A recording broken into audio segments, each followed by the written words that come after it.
Imaginez une nuit de juin, il y a 400 ans, dans les jardins de l'empereur Moghol Jahangir. Aucun bloc de glace n'est arrivé de l'Himalaya ce jour-là. Et pourtant, dans quelques minutes, un serviteur va tendre à l'empereur une coupe d'eau si froide qu'elle donnera l'impression d'avoir été sortie d'un torrent de montagne. Pas de glace, pas de neige, juste de l'eau, une bouteille de métal et une poignée de cristaux blancs qu'on appelait alors le sel de pierre. Ce n'est pas de la magie, c'est de la chimie.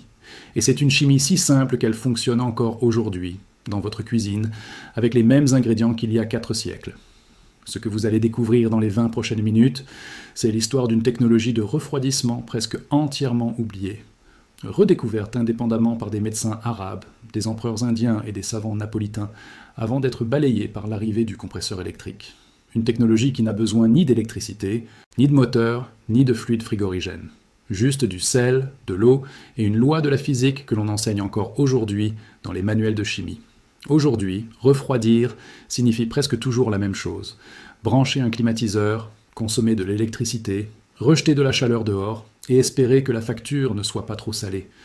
Dans les pays chauds, la climatisation représente une part croissante de la consommation électrique domestique.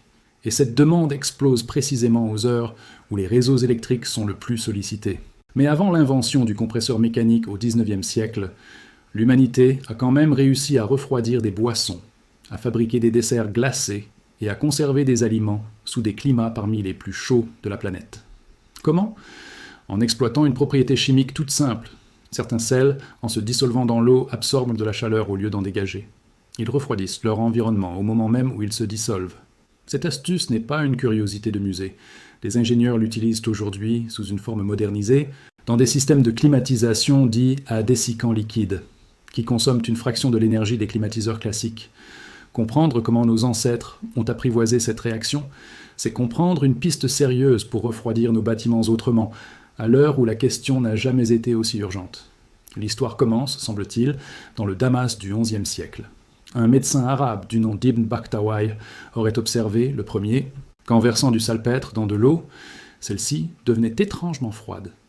2 siècles plus tard, un autre médecin damascène, Ibn Abi Usaybiya, consigne cette observation dans son Histoire de la médecine, écrite en 1242. Le salpêtre en question est le nitrate de potassium, un sel blanc et cristallin que l'on trouvait aussi bien dans les dépôts naturels que, plus tard, dans la fabrication de la poudre à canon. Le savoir voyage vers l'Est. Dès le début du XVIe siècle, la technique est largement employée dans l'Inde musulmane pour refroidir l'eau de boisson. C'est sous les Moghols que la pratique atteint son sommet de raffinement. L'historien de cour Aboul Fazl, dans son célèbre registre du règne de l'empereur Akbar, Laini Akbari, décrit précisément le protocole. On verse une mesure d'eau dans une bouteille d'étain ou d'argent, que l'on ferme hermétiquement. Dans un récipient à part, on mélange du salpêtre à de l'eau, formant une sorte de bouillie froide et blanchâtre. On plonge la bouteille scellée dans ce mélange et on la fait tourner encore et encore pendant environ 12 minutes. L'eau à l'intérieur, selon le texte, devient alors très froide. Ce travail était confié à un serviteur spécialisé que les Européens installés en Inde surnommeront plus tard l'Abdar, littéralement le gardien de l'eau. Des peintures du XVIIIe siècle le montrent en plein geste, faisant tourner sa bouteille de métal dans un bain frottis, écumeux, de salpêtre dissous. Les boissons refroidissaient ainsi en moins d'1 quart d'heure, sans le moindre morceau de glace. Il existe aussi, en parallèle, un usage bien distinct du sel dans cette même Inde moghole, la conservation de la glace elle-même. La glace naturelle, taillée dans les glaciers de l'Himalaya ou du Cachemire, était acheminée vers Delhi ou Lahore par relais de coureurs, de chevaux et de bateaux. Un voyage de plusieurs semaines. Pour ralentir la fonte, on enveloppait les blocs de glace dans du coton et de la jute, puis on les saupoudrait de salpêtre, avant de les sceller dans des caisses de bois garnies de copeaux. On raconte que l'empereur Humayun se faisait ainsi livrer, dès le milieu du XVIe siècle, des jus de fruits transformés en sorbets glacés. C'est de cette double pratique, refroidir l'eau par dissolution du sel et conserver la glace grâce au sel, qu'est probablement né un dessert devenu emblématique. Le kulfi, cette crème glacée moghole au lait réduit, à la cardamome et au safran, versée dans des moules de métal, puis plongée dans des pots d'argile remplis d'un mélange de glace pilée et de sel. Le nom viendrait du mot persan kulfi, qui désigne une coupe recouverte d'un couvercle. Aujourd'hui encore, dans certaines rues de Delhi ou de Lahore, on prépare le kulfi de cette façon, appelé matka kulfi, sans électricité ni congélateur. L'idée traverse ensuite la Méditerranée. En 1589, le savant napolitain Giambattista della Porta décrit, dans la seconde édition de son ouvrage Magia Naturalis, comment ajouter du salpêtre non pas à de l'eau, mais directement à de la neige, pour figer du vin coupé d'eau. Une découverte qui, avec le recul, s'appuyait en réalité sur un principe physique légèrement différent de celui observé à Damas. Nous allons y venir. À Rome, dès le 1er siècle, l'empereur Néron faisait déjà descendre de la glace des sommets du Vésuve et de l'Etna pour rafraîchir ses boissons, mais sans recourir au sel. C'est une autre branche de cette même quête humaine du frais. Il faut ici distinguer clairement deux mécanismes, souvent confondus, mais qui reposent tous les deux sur le même acteur, le sel. Le premier est la dissolution endothermique. Quand un sel comme le nitrate de potassium se dissout dans l'eau, ces ions doivent se séparer du cristal solide pour se disperser dans le liquide. Rompre ces liaisons ioniques demande de l'énergie. Le sel va chercher cette énergie là où elle se trouve, dans la chaleur de l'eau environnante. Résultat, la température du liquide chute, parfois de plusieurs degrés en quelques minutes. C'est exactement le phénomène qu'on utilise aujourd'hui dans les poches de froid instantanées que l'on trouve en pharmacie ou sur les terrains de sport. On brise une capsule intérieure, un sel comme le nitrate d'ammonium se dissout dans l'eau du sachet, et la poche devient froide en quelques secondes, sans aucune électricité. Le second phénomène, celui utilisé par Della Porta et par les fabricants de kulfi lorsqu'ils entourent dans leur moule de glace pilée et de sel, s'appelle l'abaissement du point de congélation, ou dépression cryoscopique. Quand on ajoute du sel à de la glace, celui-ci commence à se dissoudre dans le mince film d'eau liquide qui existe toujours à la surface de la glace, même en dessous de 0 degré. Mais un mélange d'eau et de sel dissous gèle à une température plus basse que l'eau pure. La glace, en présence de sel, se retrouve donc en retard sur son point de fusion. Elle continue de fondre pour tenter de refroidir jusqu'à ce nouveau seuil, plus bas. Or, fondre demande elle aussi de l'énergie, qu'elle puise dans son environnement immédiat. Le mélange glace plus sel peut ainsi descendre bien en dessous de 0 degré, assez froid pour congeler, à travers la paroi d'un pot ou d'un moule, une préparation sucrée comme le kulfi ou une sorbetière artisanale. Ces deux mécanismes obéissent tous deux à des lois de la thermodynamique et de la chimie des solutions parfaitement établies, enseignées aujourd'hui dans n'importe quel cours de chimie générale sous le nom de propriétés colligatives. Il n'y a là aucun mystère, aucune énergie venue de nulle part, simplement de la chaleur qui change de forme et de lieu, exactement comme dans un climatiseur moderne, mais sans compresseur ni moteur. Il convient toutefois d'apporter une nuance importante, que les documentaires sur ce sujet oublient souvent. La simple dissolution du salpêtre dans l'eau, comme le pratiquaient les Abdars moghols, permet de refroidir une boisson de plusieurs degrés. C'est un fait solidement documenté. Mais elle ne suffit pas, à elle seule, à congeler de l'eau en grande quantité, ni à fabriquer de la véritable glace à grande échelle. Certaines légendes, parfois reprises sans vérification, affirment que des civilisations anciennes auraient fabriqué de la glace chimiquement de cette manière dès le 7e siècle.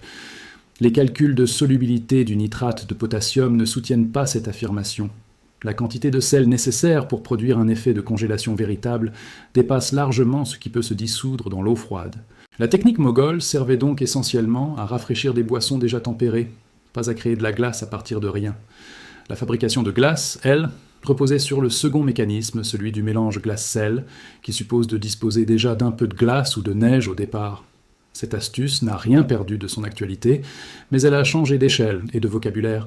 Aujourd'hui, l'industrie du bâtiment redécouvre le potentiel des sels hygroscopiques à travers des systèmes appelés climatisation à dessicant liquide.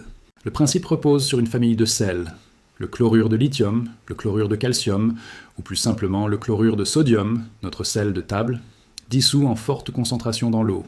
Ces saumures ont la particularité d'avoir une pression de vapeur extrêmement basse.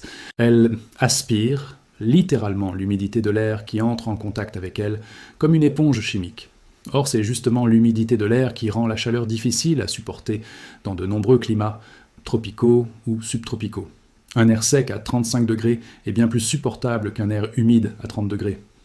En asséchant l'air par simple contact avec cette saumure, ces systèmes réduisent la charge de travail que devrait autrement fournir un climatiseur classique pour retirer cette humidité, ce qui abaisse considérablement la consommation électrique. Certains systèmes plus avancés utilisent même la dissolution du sel elle-même, comme au temps des Abdars moghols, pour produire un peu de froid supplémentaire au passage. La saumure, une fois saturée d'humidité, est ensuite régénérée, c'est-à-dire séchée à nouveau. grâce à une source de chaleur à basse température, qui peut être aussi simple que l'énergie solaire captée sur le toit du bâtiment. Des chercheurs explorent même l'utilisation de saumure issues de l'eau de mer concentrée, un sous-produit parfois considéré comme un déchet industriel pour alimenter ce type de climatisation dans des serres ou des bâtiments situés en bord de mer. L'intérêt est double. On valorise un rebut et on climatise sans compresseur énergivore. Ces systèmes ne remplacent pas encore massivement la climatisation classique, en particulier parce que les saumures concentrées de chlorure de lithium ou de calcium sont corrosives et demandent une conception soigneuse des équipements. Mais dans les climats chauds et humides, là où l'essentiel de l'énergie dépensée sert justement à retirer l'humidité de l'air plutôt qu'à baisser sa température, cette approche affiche un potentiel d'économie d'énergie significatif, documenté par plusieurs études d'ingénierie du bâtiment. Premier mythe, le sel produit du froid à partir de rien, une forme d'énergie gratuite. C'est faux, et il est important de le dire clairement. Le sel ne crée aucune énergie. Il en déplace. La chaleur retirée de l'eau ne disparaît pas. Elle est consommée par la rupture des liaisons du cristal de sel, un processus chimique parfaitement mesurable et conforme au premier principe de la thermodynamique. Deuxième mythe, n'importe quel sel refroidit l'eau. C'est inexact. Certains sels, en se dissolvant, dégagent de la chaleur au lieu d'en absorber. C'est une réaction exothermique, l'inverse de ce qui nous intéresse ici. Le sel de table ordinaire, le chlorure de sodium, produit un effet rafraîchissant modeste en solution, nettement plus faible que celui du nitrate de potassium ou du nitrate d'ammonium, qui restent les références classiques pour cet usage. Troisième mythe, déjà évoqué, les civilisations anciennes fabriquèrent de la glace en pleine chaleur, sans aucune source de froid préalable, uniquement avec du sel. Ce n'est pas soutenu par les données de solubilité connues. Ce qui est solidement documenté, en revanche, c'est le refroidissement de boissons déjà tempérées de plusieurs degrés et la congélation de préparations sucrées quand on dispose déjà d'un peu de glace ou de neige à mélanger au sel, ce qui est confirmé sans ambiguïté par la science, la dissolution endothermique de certains sels, l'abaissement du point de congélation par ajout de soluté et l'usage moderne de saumures hygroscopiques pour assécher et rafraîchir l'air dans les bâtiments. Trois phénomènes réels, mesurables, reproductibles et enseignés aujourd'hui dans n'importe quel cursus de chimie ou de génie thermique. En Inde et au Pakistan, la tradition du kulfi glacé au sel et à la glace pilée s'est perpétuée jusqu'à nos jours dans de nombreuses échoppes de rue, sous le nom de matka kulfi, précisément selon la méthode décrite dans les textes Mogols.